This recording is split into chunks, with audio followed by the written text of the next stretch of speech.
This channel does not promote any violent, harmful, or illegal activities. All content provided by this channel is meant for an educational purpose only. টিভি9 বাংলায় নজর রাখবো এই মুহূর্তের বড় খবরের দিকে। লিমা রয়েছে আপনাদের সঙ্গে। ট্যাব কেলেঙ্কারিতে জালে মাস্টারমাইন্ড। উত্তর দিনাজপুরের স্কুলের শিক্ষকই ট্যাব জালিয়াতির মাস্টারমাইন্ড। আরো একবার জানিয়ে রাখছি, উত্তর দিনাজপুরের স্কুলের শিক্ষকই ট্যাব জালিয়াতির মাস্টারমাইন্ড। এই মুহূর্তে বড় খবর। আমাদের রিপোর্টার সিজার মন্ডল এই মুহূর্তে আমাদের সঙ্গে রয়েছেন। সিজার, কি জানা যাচ্ছে এই শিক্ষক সম্পর্কে এখনো অবধি? দেখো, মুক্তাজুল ইসলাম নামে এই ভারপ্রাপ্ত প্রধান শিক্ষক, উত্তর দিনাজপুরের মাঝি আলী হাই স্কুলের তিনি ভারপ্রাপ্ত প্রধান শিক্ষক, এবং তাকে এই মুহূর্তে সিআইডি কিন্তু এই গোটা ট্যাব কেলেঙ্কারির মাস্টারমাইন্ড হিসেবে বর্ণনা করছেন। দীর্ঘদিন ধরে ফেরার ছিলেন এই শিক্ষক। নেপাল সীমান্তে গিয়ে দীর্ঘদিন গা ঢাকা দিয়েছিলেন, যখন পরপর লাগাতার পুলিশ এবং সিআইডি তারা অভিযান চালাচ্ছিল ট্যাবের মূল মাথাদের ধরার জন্য। সেই সময় এই মুক্তাজুল ইসলাম কিন্তু পালিয়ে গিয়েছিলেন। এর মাঝখানেই যেটা গোপন সূত্রে পুলিশ খবর পায় যে সে ফিরে এসছে এবং উত্তর দিনাজপুরের চোপড়ার কোটগাছি এলাকায় সে গা ঢাকা দিয়ে রয়েছে। তারপরই তাকে গ্রেপ্তার করা হয় এবং যেটা জানা যাচ্ছে, প্রথম থেকেই যেটা বারবার এনআইসির যারা আধিকারিক থেকে শুরু করে গোয়েন্দাদেরও একটা অংশ মনে করছিলেন কোথাও সর্ষের মধ্যে ভূত রয়েছে। সেই সর্ষের মধ্যে ভূতই কিন্তু প্রমাণিত হলো, কারণ এর নিজের স্কুলের যে পাসওয়ার্ড এবং যে ক্রেডেনশিয়াল রয়েছে সেটাকে ব্যবহার করে সে প্রথম এটাকে শুরু করে এবং সে নিজে টিম তৈরি করে, এবং তাই সেই দলে একাধিক শিক্ষক, শিক্ষাকর্মী এবং যাদেরকে বিভিন্ন চুক্তিভিত্তিক কাজের সুযোগে যাদের এই ক্রেডেনশিয়াল ব্যবহারের সুযোগ রয়েছে সেই রকম লোককে চিহ্নিত করে তাদেরকে দলে টানে এবং এই গোটা যে ট্যাবের চক্র, সেই চক্রটা চালাচ্ছিল, এবং সেই কারণেই তাকেই মাস্টারমাইন্ড মনে করছেন আধিকারিকরা। সিজার, তুমি একটু প্লিজ সঙ্গে থাকো। ঠিক আমাদের তুমি যে পয়েন্টগুলো বলে খুব গুরুত্বপূর্ণ। এই প্রসঙ্গটাই কিন্তু বারংবার এক্সপার্টরা বলেছিলেন যে এটা এমন একটা জালিয়াতি বা এটা এমন একটা কেলেঙ্কারি যেটা সামনে এসেছিল, যেটাতে স্কুলের মধ্যে কেউ যুক্ত থাকতে পারে বলে মনে করা হয়েছিল। এবং আমরা আমাদের দর্শকদের একবার মনে করিয়ে দিতে চাইবো, এক্ষেত্রে আমাদের মনে থাকবে দুজন কম্পিউটার টিচার যারা এই সরাসরি এই ঘটনার সঙ্গে যুক্ত, তাদেরকে কিন্তু অ্যারেস্ট করা হয়েছিল। আর এবার একেবারে মাস্টারমাইন্ড পর্যন্ত পৌঁছে যাওয়া গেছে। উত্তর দিনাজপুরের স্কুলের শিক্ষকই ট্যাব জালিয়াতির মাস্টারমাইন্ড বলে জানা যাচ্ছে। চোপড়ার মাঝি আলী হাই স্কুলের ভারপ্রাপ্ত প্রধান শিক্ষক মোহাম্মদ মুক্তাজুল ইসলাম। আমি আরো একবার সিজারের কাছে চলে যেতে চাইবো। সিজার, তিনি কি একটা জায়গায় বসে গোটা জালটা ছড়িয়েছিল ধীরে ধীরে? মানে এটা তো একজন শিক্ষক কি জড়িত থাকতে পারে, নাকি ওনাকে ধরে এবার এক এক করে সবকিছু জালটা গোটাতে পারবে? দেখো, এই জুয়েলকে পাওয়ার পরে যেটা গোয়েন্দারা মনে করছেন যে আরো এই চক্রের বাকি আরো যারা পান্ডারা রয়েছে তাদেরকে গ্রেপ্তার করা সম্ভব হবে, কারণ প্রথম থেকেই কোথাও যে এই গোটা জালিয়াতির সঙ্গে স্কুলগুলোর সঙ্গে সংযুক্ত মানুষরা যুক্ত আছে এই কথাটা কিন্তু বারবারই কিন্তু গোয়েন্দারা বলছিলেন। তার কারণ এই ক্রেডেনশিয়াল এবং পাসওয়ার্ড সেটা কিন্তু বাইরের লোকের কাছে যাওয়ার নয়, এবং সেক্ষেত্রে প্রথম তালিকায় সন্দেহের তালিকা ছিল যারা চুক্তিভিত্তিক কর্মী, যারা স্কুলের কাজ বাইরের বিভিন্ন সাইবার ক্যাফেতে করে দেয়। সেরকম বেশ কিছু ব্যক্তি গ্রেপ্তার হয়েছে মালদা থেকে, চোপড়া থেকে। কিন্তু এই যে বুদ্ধিটা, অর্থাৎ এই ক্রেডেনশিয়ালকে ব্যবহার করে সামগ্রিকভাবে এই যে জালিয়াতিটা চালানো, সেটা কিন্তু জুয়েল করেছে এমনটাই মনে করছেন। এবং জুয়েল কাকে কাকে দলে টেনেছিল সেটা জুয়েলকে জেরা করেই স্পষ্ট হবে, এবং সেই জায়গা থেকে আরো স্কুলের সঙ্গে সংযুক্ত শিক্ষক হতে পারেন, অশিক্ষক কর্মী, এরাও যে এই গোটা চক্রে যুক্ত থাকতে পারেন এমনটাই মনে করছেন গোয়েন্দারা। সিজার, তুমি প্লিজ সঙ্গে থাকো, কারণ বিরোধীরা কি ভাবছেন আমরা একটা জানার চেষ্টা করব। বিজেপি নেতা জগন্নাথ চট্টোপাধ্যায় এই মুহূর্তে আমাদের সঙ্গে রয়েছেন। জগন্নাথ বাবু, মাঝি আলী হাই স্কুলের ভারপ্রাপ্ত প্রধান শিক্ষক মোহাম্মদ মুক্তাজুল ইসলাম ওরফে জুয়েল, যাকে মনে করা হচ্ছে এখনো পর্যন্ত এই ট্যাব কেলেঙ্কারির মাস্টারমাইন্ড, এক্সপার্টরা আগেও বলেছিলেন সর্ষের মধ্যেই ভূত থাকতে পারে, আর এবার সেই প্রধান শিক্ষক গ্রেফতারি নিয়ে আপনি কি বলবেন? দেখুন, সর্ষের মধ্যে ভূত না বলির বকরা, বলির পাঁঠা, সেটা আমাদের এখন বিচার করতে হবে। যেভাবে প্রায় অন্ততপক্ষে 200 কোটি টাকা এইভাবে ভিন রাজ্যে চলে গেল, প্রকৃত বেনিফিশিয়ারি বাদ দিয়ে অন্য কোথাও চলে গেল, তার এই তদন্ত শুধুমাত্র একজন হাই স্কুলের প্রধান শিক্ষক করে ফেললেন তার নেটওয়ার্ক দিয়ে, এটা খুব একটা বিশ্বাসযোগ্য হচ্ছে না। আমার ধারণা যে উনিও হচ্ছেন এই ট্যাব কেলেঙ্কারির সঞ্জয় রায়। নিশ্চয়ই বড় মাথা আছে, আরো বড় গভীর ষড়যন্ত্র আছে। যদি সঠিক তদন্ত হয়, কিন্তু সিআইডি তো পশ্চিমবঙ্গে তদন্ত করে আসল তদন্তকে ধামাচাপা দেওয়ার জন্য। তো আমার ধারণা এই শিক্ষা ব্যবস্থার সঙ্গে জড়িত সর্বোচ্চ পদের পদাধিকারী যারা, তাদেরও লিঙ্ক এর সঙ্গে পাওয়া যাবে। অপেক্ষায় থাকবো তদন্ত শেষ পর্যন্ত কোন দিকে যায় তা দেখার জন্য। ধন্যবাদ আপনাকে। জগন্নাথ চট্টোপাধ্যায় ছিলেন। কিন্তু আরো একবার আমাদের দর্শকদেরকে জানিয়ে রাখবো এই মুহূর্তে বড় খবর, ট্যাব কেলেঙ্কারিতে জালে মাস্টারমাইন্ড। উত্তর দিনাজপুরের স্কুলের শিক্ষকই ট্যাব জালিয়াতির মাস্টারমাইন্ড। এই মুহূর্তে প্রধান শিক্ষক সংগঠনের নেতা চন্দন মাইতি আমাদের সঙ্গে রয়েছেন। চন্দনবাবু, চোপড়ার মাঝি আলী হাই স্কুলের ভারপ্রাপ্ত প্রধান শিক্ষক মোহাম্মদ মুত্তাজুল ইসলাম ওরফে জুয়েল বলে যিনি পরিচিত, এই ট্যাব কেলেঙ্কারির মাস্টারমাইন্ড, তাকে গ্রেফতার করা হয়েছে, জালে এসেছেন তিনি। আপনি কিভাবে দেখছেন? আমরা বলছি যদি দোষী থাকে তার উপযুক্ত প্রমাণ সহ আদালতে সরকার পেশ করুক, শাস্তি দিক, আমাদের কোনো আপত্তি নেই। কিন্তু যে সকল প্রধান শিক্ষক শিক্ষিকা এর সঙ্গে জড়িত না এবং অন্যান্য ওনার স্কুলে জালিয়াতি করতে পারেন, সারা রাজ্য জুড়ে এই জালিয়াতির চক্র কাজ করলো কি করে রাজ্যের বিভিন্ন প্রান্তে প্রধান শিক্ষক যখন তিনি ডেটা এন্ট্রি করছেন তার সহকর্মীকে নিয়ে, তার মধ্যে এগুলো ঢুকে গেল। বিহারের জামতাড়া গ্যাং হতে পারে, সেটা আমাদের চোপড়ার গ্যাং হতে পারে, বিভিন্ন জায়গা থেকে ঢুকছে। এই যে চক্র সাইবার ক্রাইমে, তাতে বিকাশ ভবন থেকে শুরু করে শিক্ষা দপ্তরের একটা অংশ জড়িয়ে আছে। শুধু একা একজন হেডমাস্টার মানে ভারপ্রাপ্ত শিক্ষকের পক্ষে সম্ভব না। আমরা চাই দোষীকে উপযুক্ত প্রমাণ সহ তথ্য সহ শাস্তি দিক, কিন্তু নিরপরাধ ব্যক্তি যাতে শাস্তি না পায় এবং বাংলা শিক্ষা পোর্টালের যে অডিট করা, তাকে রেগুলারাইজ করা এবং তার নিরাপত্তা দেখা, সেটা শিক্ষা দপ্তরেরই কাজ, সেটাকে সুনিশ্চিত করতে হবে। ধন্যবাদ আপনাকে। পদপিষ্ট আশঙ্কাজনক অবস্থায় হসপিটালে ভর্তি বেশ কয়েকজন।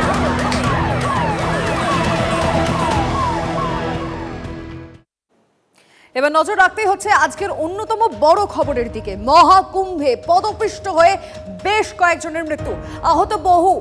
মৌনী অমাবস্যা উপলক্ষে অমৃত স্নান শুরুর আগেই বিপর্যয়। ত্রিবেণী সঙ্গমে হুড়োহুড়িতে পদপিষ্ট হয়ে কয়েকজন আহত হন। আহতদের তড়িঘড়ি নিয়ে যাওয়া হয় হাসপাতালে। এখনো অনেকের খোঁজ পাওয়া যাচ্ছে না। মৌনী অমাবস্যায় স্নান করতে দূর দূরান্ত থেকে পুণ্যার্থীরা ভিড় করেছেন মহাকুম্ভে। প্রত্যক্ষদর্শীদের কথায় অত্যাধিক ভিড়ের কারণে ধাক্কাধাক্কি শুরু হয়, আর তাতেই কয়েকজন পড়ে যান। ঘটনার পরই উত্তরপ্রদেশের মুখ্যমন্ত্রীকে 4 বার ফোন করেন প্রধানমন্ত্রী। পরিস্থিতির খোঁজ নেন মোদী। যোগী আদিত্যনাথকে ফোন অমিত শাহ ও জেপি নাড্ডারও। সব রকম সাহায্যের আশ্বাস দেওয়া হয়েছে। ঘটনার পর উচ্চ পর্যায়ের বৈঠক মুখ্যমন্ত্রী যোগী আদিত্যনাথের। सर मैं नहाने जा रहा था गंगा स्नान करने यहाँ त्रिवेणी के पास, वहीं जैसे मतलब भीड़ इतनी थी, मैं वापस हो गया। वापस हो रहा था उसके पीछे इतना भीड़ हो गई कि आगे पीछे थे कि उसी में मतलब आदमी गिर गए सब भड़क में, और तब हम सब भी मर जाते, लेकिन ये लोग बच गए। लेकिन हमारे चाचा उसमें खत्म हो गए उसी वक्त।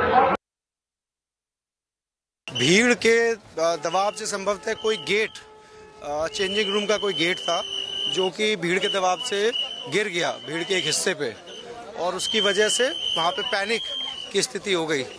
घाट पे चूंकि ऐसी स्थिति रहती है, कुछ लोग कपड़े उतार के जा रहे होते हैं, कुछ लोग मतलब उस प्रोसेस में होते हैं, तो जगह कम होती है, और ऐसे में अगर कोई भी पैनिक होगा तो वो काफ़ी उससे दिक्कत हो सकती है।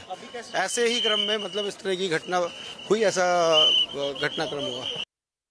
स्टैम्पीड वाली बात नहीं थी, बेसिकली ओवर क्राउडिंग हो गई थी जिससे कुछ श्रद्धालु घायल हो गए थे, और अभी जैसा आप देख रहे हैं स्थिति पूर्णतया नियंत्रण है। किसी भी अफवाहों पर ध्यान न दिया जाए। मेरी अपील है श्रद्धालुओं से कि जहां भी जिस रास्ते से आए हैं, जो भी तमाम घाट उनके लिए खुले हुए हैं, उसमें स्नान करें और सुगमता से अपने घर जाएं।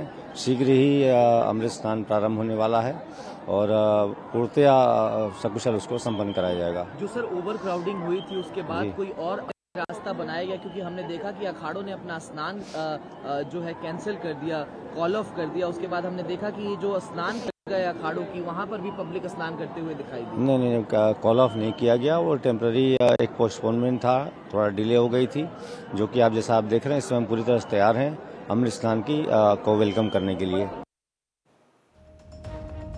মহাকুম্ভে দুর্ঘটনায় গভীর দুঃখ প্রকাশ প্রধানমন্ত্রীর। যেসব পুণ্যার্থীরা পরিজনকে হারিয়েছেন তাদের প্রতি সমবেদনা। আহতদেরও দ্রুত আরোগ্য কামনা করেছেন মোদী। দুর্ঘটনাগ্রস্তদের সাহায্যের জন্য স্থানীয় প্রশাসন সব রকম চেষ্টা করছে। মুখ্যমন্ত্রী যোগীর সঙ্গেও আমার কথা হয়েছে। লাগাতার সরকারের সঙ্গে যোগাযোগ রাখছি, সোশ্যাল মিডিয়ায় পোস্ট করেছেন প্রধানমন্ত্রী।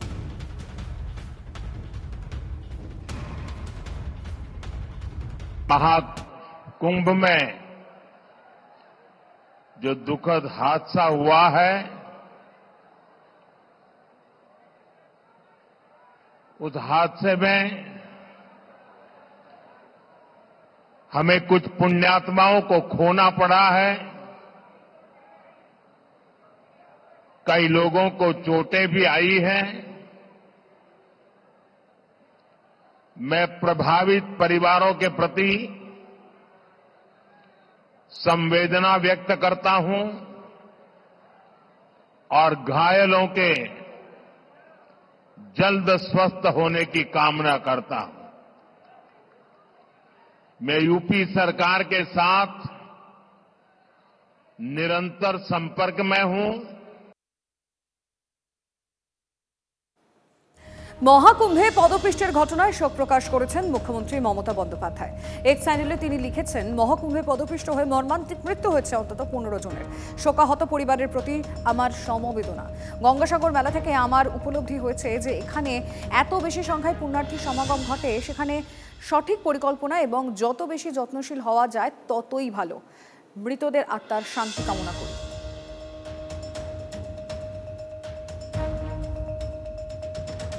মহাকুম্ভে পদপিষ্ট হয়ে বাড়ছে মৃত্যু। হুড়োহুড়ির সময় আহত শিলিগুড়ির বিধান রোডের বাসিন্দা দীনেশ পণ্ডিত।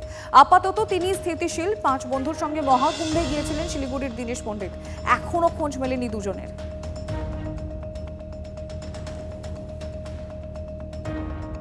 11:30টার সময় ফোন করছে, বলছে কি যে মা আমার 5টার সময় চান করছি, আমার শ্বাস আটকায় গেছিল, তো আমাকে লোকজন ধরে জল টল দিল, আমি এখন ঠিক আছি। আমাদের 6 জনের ছাড়াছাড়ি হয়ে গেছে, এখন যোগাযোগ হচ্ছে না, একটু পরে যোগাযোগ করে আমি একসঙ্গে হয়ে যাব, বাস এটুকুই বলছে। আমাদের যা ফোন নাম্বার আছে বারবার চেষ্টা করছি, তবে অনেকে বিচ্ছিন্ন হয়ে গেছে, এখন একসঙ্গে কেউ নেই। যেমন আমার বিধান রোড থেকে 15 জন গেছে, সব বিচ্ছিন্ন হয়ে আছে। 1-2 জনকে আমরা ফোনে পেয়েছি, বাকিরা পাচ্ছি না। কোথাও গিয়ে মনে হচ্ছে একটা অব্যবস্থা ছিল, অনেকগুলো তো রাস্তা ছিল, সেগুলো বন্ধ রাখা ছিল। এদের যা টার্গেট তার বেশি লোক হয়েছে, কিছু তো এই লোকটা হবে তারা জানতেন। একটা সাই স্থানের মধ্যে যে যা যা ব্যবস্থা রাখা উচিত নিশ্চয়ই রেখেছিলেন, কিন্তু আমার মনে হয় এটা একটু আরো মানুষ যাবে, তদন্ত দেখা উচিত কেন হলো।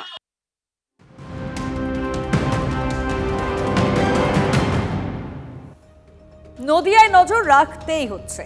ক্লাসরুমে কোণে সাজে দাঁড়িয়ে থাকা বিভাগীয় প্রধানের স্মৃতিতে সিঁদুর পরিয়ে দিলেন প্রথম বর্ষের এক পড়ুয়া।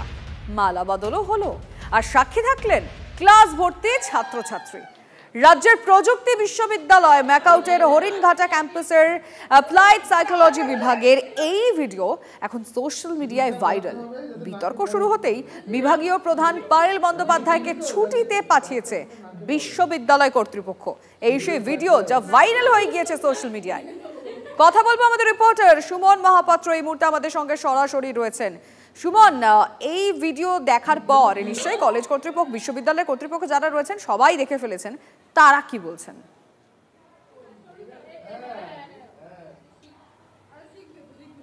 দেখো লিমা, বছর 5 হলো এই শিক্ষাবিদ কভার করছি, কখনো এই ধরনের ভিডিওর সম্মুখীন হতে হয়নি যেখানে বিশ্ববিদ্যালয়ে একজন বিভাগীয় প্রধান তিনি কার্যত কোণের সাজে বিয়ে করে ফেললেন প্রথম বর্ষের এক পড়ুয়াকে। এই অদ্ভুত ঘটনা ঘটে গিয়েছে হরিণঘাটার ক্যাম্পাসে, ম্যাকাউট ক্যাম্পাস, যেটা একমাত্র রাজ্যের প্রযুক্তি বিশ্ববিদ্যালয়, এবং যেটা আসছে ব্যাখ্যা বিশ্ববিদ্যালয় কর্তৃপক্ষ বলছে যে তারা এই বিষয়ে অবগত ছিলেন না, এটা একটা সাইকো ড্রামা প্রজেক্ট হচ্ছিল, তেমনটাই কিন্তু এই অধ্যাপিকা তিনি বিশ্ববিদ্যালয় কর্তৃপক্ষকে জানিয়েছেন। কিন্তু এই অধ্যাপিকার সঙ্গে আমরা যোগাযোগ করেছিলাম, তিনি বলছেন ফ্রেশার্সের ড্রামা হচ্ছিল। আসলে কি হচ্ছিল বোঝা মুশকিল, তবে যা দৃশ্য দেখা যাচ্ছে। তুমি তো কথা বলেছিলে তার সঙ্গে, অধ্যাপিকার সঙ্গে, তিনি কি বলেছেন আমরা বরং সেই বক্তব্য আগে একটু দর্শকদের শোনাই, তারপরে আসছে। ক্লাসরুমে একজন ফার্স্ট ইয়ারের স্টুডেন্টকে বিয়ে করে নিলেন, এই ন্যারেটিভটা শোনার পর আপনার খারাপ লাগছে না? আমি তো ওই যে বললাম, মানে এটা আমার চিন্তার বাইরে, আমি জীবনে এইসব শুনিনি, দেখিনি।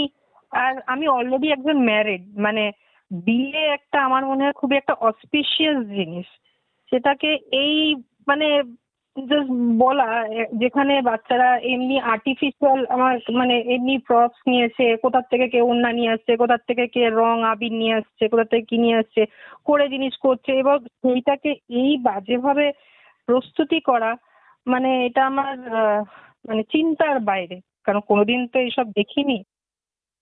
এই একটা ড্রামা ক্লিপ, মানে একটা ফ্রেশার্স পার্টিতে অনেক কিছুই হয়, নাচ হচ্ছে, গান হচ্ছে, ড্রামা হচ্ছে, বাট শুধু পার্টিকুলারলি একজন ড্রামা ক্লিপটাকে নিয়ে ভাইরাল করেছে, তো এটা খুবই, আই উড সে এটা খুবই নোংরা ব্যাপার, বাজে ব্যাপার।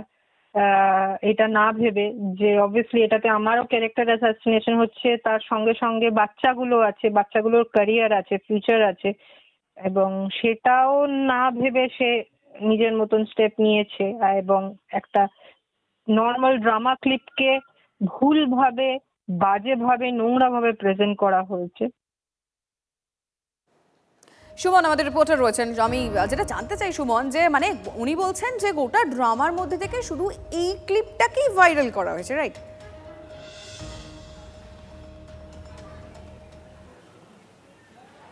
এইদিকে কর্তৃপক্ষ বলছে লিমা যে ওটা একটা সাইকো ড্রামা ছিল, এটা প্রজেক্টের অংশ। উনি বলছেন এটা ফ্রেশার্স পার্টির অংশ। ফ্রেশার্স পার্টি আর প্রজেক্টের মধ্যে আকাশ পাতাল ফারাক রয়েছে। পাশাপাশি তুমি যদি ভিডিও ক্লিপটাকে খুব মন দিয়ে দেখো তাহলে ড্রামা হলে একটা স্টেজ থাকবে, প্রপস থাকবে, এটা খুব ক্যান্ডিড ওয়েতে যেন ভিডিও করা হচ্ছে, মজা করা হচ্ছে, হই হই করা হচ্ছে। এই জায়গা থেকে শিক্ষাবিদরা বলছেন যে ক্লাসরুমটা মালা বদলের জায়গা নয়, এটা পড়াশুনোর জায়গা। সে ড্রামাই হোক বা প্রজেক্টই হোক, এই ঘটনা একেবারে কাঙ্ক্ষিত নয়, বাঞ্ছিত নয়। পরবর্তী প্রজন্ম তারা এই ভিডিও থেকে কি শিখবে, পাশাপাশি যে পড়ুয়া, প্রথম বর্ষের পড়ুয়া যেই কাণ্ড ঘটালো কার্যত ম্যাডামের নির্দেশে, তার উপরে পরবর্তীকালে যে পদক্ষেপগুলো নেমে আসবে তার দায় কে নেবে, এই প্রশ্ন কিন্তু সুমন তুমি সঙ্গে থাকো, এটা যদি ড্রামারই একটা পার্ট হয়ে থাকে তাহলে তো সেটা বিশ্ববিদ্যালয় কর্তৃপক্ষের বাকিদেরও জানার কথা, কিন্তু এখানে তো অন্য কথা বলছেন তারা, রেজিস্ট্রার এবং ভারপ্রাপ্ত উপাচার্য, তারা বলছেন এটা অ্যাপ্লাইড সাইকোলজির প্রজেক্টের পার্ট। একবার শুনুন না তারা কি বলেছেন। শিক্ষিকা আমাকে কিছু জানাননি। শিক্ষিকা, আমি যতটুকু শুনেছি যে উনি রেজিস্ট্রারকে একটা চিঠি দিয়ে জানিয়েছেন, যখন পুরো জিনিসটা বাইরে এসছে তখন উনি চিঠি দিয়ে রেজিস্ট্রারকে জানিয়েছেন যে এটা আমাদের একটা কারিকুলামের একটা পার্ট, এটা আমাদের একটা সাইকো ড্রামা। ওনাকে বলা হয়েছে যে ইনভেস্টিগেশন চলছে, ফর্মালি জানানো হয়েছে, এবং ইনভেস্টিগেশনটা কমপ্লিট না হওয়া অবধি আপনি বাইরে থাকুন। ছাত্রের ইন্টারেস্টটা সেফগার্ড করার জন্য যা করার আমরা করছি এখান থেকে। আমরা একটু হতচকিত হয়ে গেছি, কারণ আমার এতদিনের চাকরির অভিজ্ঞতা আমি কোনোদিনও দেখিনি এরকম। একটু হতচকিত হয়ে গেছি স্বাভাবিকভাবেই। ব্যক্তিগতভাবে মনে করি এগুলো না হলেই ভালো। শিক্ষিকা যিনি দিদিমণি, তাকে এইচওডি থেকে সরিয়ে দেওয়া হয়েছে, হেড অফ দ্য ডিপার্টমেন্ট থেকে সরিয়ে দেওয়া হয়েছে, তাকে কম্পালসারি লিভে পাঠানো হয়েছে। রাজ্যের প্রযুক্তি বিশ্ববিদ্যালয়ের এই ভিডিও ঘিরে সমালোচনার ঝড় উঠেছে। একজন শিক্ষিকার সাথে একজন ছাত্রের বিয়ে হচ্ছে, কিন্তু সেই বিয়ে হচ্ছে কলেজের ক্লাসরুমে। এ অত্যন্ত বিচিত্র ব্যাপার। আমাদের রাজ্যের শিক্ষা ব্যবস্থার বিভিন্ন রকম উৎকট পরিণতি এর মধ্যে দিয়ে একটা বেরিয়ে আসছে। সেই শিক্ষিকা বা সেই শিক্ষক যারা এই ঘটনাগুলো ঘটাচ্ছেন, তাদের ছাত্র শিক্ষক সম্পর্কে যথেষ্ট বোধবুদ্ধির অভাব আছে।